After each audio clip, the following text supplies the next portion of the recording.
لا ما كنا مش سوي ناس ما أعرف كيف أسويها. تعلم هاي ما أعرف. تعلم هاي. This is a professional chef, but can he cut anything perfectly in half? Level 1 pineapple. 1067, 1004. Okay, you are only 6% off. I can do better. Level 2 eggplant. This is like one of the worst fruits and vegetables. His whole freezer is filled with chicken nuggets. 292, 308. 5.5% off. Getting better. I got better. Level 3, world's largest gummy worm. They want me to cut it right there, but I'm not gonna fall for that. Oh, big brain. Let's go. 420 and 470. That's not good. 12% off. Level 4, bunch of bananas. You know what? With this one, I think you just gotta be confident. Okay. 352. 354. 0.5% off. This is why you're a master chef. Final level, a stack of burgers. Here we go. Guys, if you didn't know, it's impossible to like and subscribe at the same time. That's what they're saying. Damn! Saucy. I forgot about the sauce. 3, 2, 1.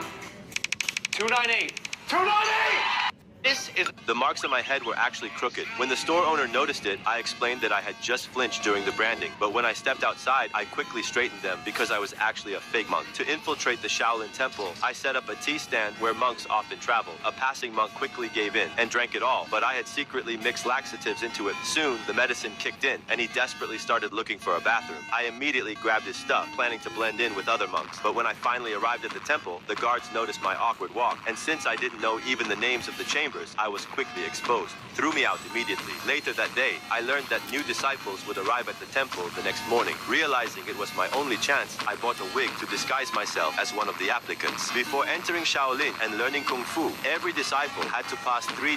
This boy had a strange habit. He always inserted his key sideways into the lock, but this time, he noticed the keyhole was standing straight up. Instantly, he realized someone was already inside the room. To secretly warn the person hiding inside, Jack purposely made noise while opening the door, because the truth was, a dangerous criminal had been following him. The second Jack walked into the room, everything matched his suspicions. The curtains that were usually closed were suddenly wide open, so Jack pretended nothing felt strange and casually walked toward the window. That's when he spotted a police detective pressed against the outside wall. The detective was hiding, so the criminals wouldn't notice him. Jack quickly made an excuse that too much sunlight was coming in. Then he shut the curtains again, hiding the detective from view. But Jack's strange behavior caught everyone's attention. John started getting suspicious. Why would someone close the curtains in the middle of the day? He immediately walked toward the window. Fear rushed body, because if the detective got spotted, the entire plan would collapse. Luckily, John only opened the curtains for a second and didn't pay much attention outside. Jack quietly breathed in relief. But the moment one problem ended, another one appeared. John noticed a green light blinking on Jack's earpiece. Now he suspected it could be a police listening device. Jack realized the danger instantly. He quickly shut off the active police call in his pocket, and just as John grabbed the earpiece to inspect it, Jack switched his phone into music mode. Suddenly, music started playing. John's suspicion faded for a moment, but he still didn't fully trust him, so he demanded to check Jack's phone. Jack stayed completely calm because his phone had a double system feature. Different passwords opened completely different interfaces. When John checked the call history, he only found numbers from teachers and friends. Finally, he stopped suspecting him. The second John looked away, Jack flipped over the small wooden box in his hand. Inside, he carefully removed a tiny listening device prepared earlier by the police. A little later, John took Jack to meet his boss. During the trip, Jack secretly pulled out the device from his pocket, and while they blindfolded him, he quietly slipped it into his ear. He moved so smoothly, John never noticed a thing. A few moments later, the detective's voice started coming through the device. Jack gave a small cough, signaling he could hear everything clearly. Soon, they arrived at the criminal's secret hideout, but Jack never expected that before entering, they would have to go through a security check, and that's when the one thing he feared most finally happened.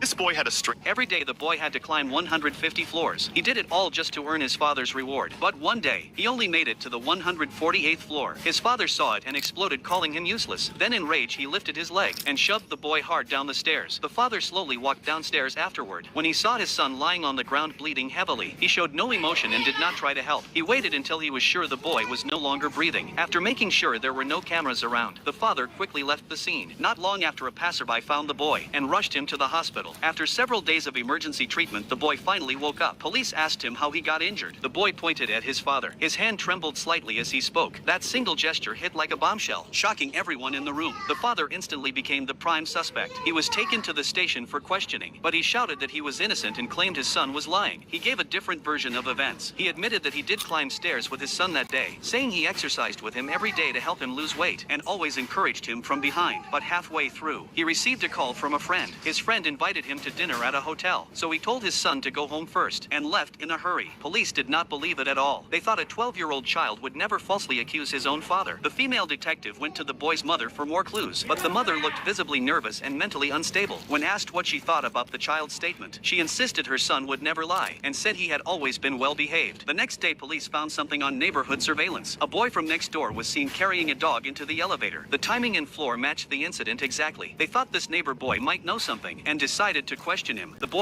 recalled that day, saying he was playing in the hallway with his dog. He happened to run into the injured boy because he had been bitten by that same dog before. He panicked the moment he saw him, so he quickly stepped back and accidentally fell down the stairs. لكم الله إلا نومتنا العميقة. أوكي. نومتنا العميقة.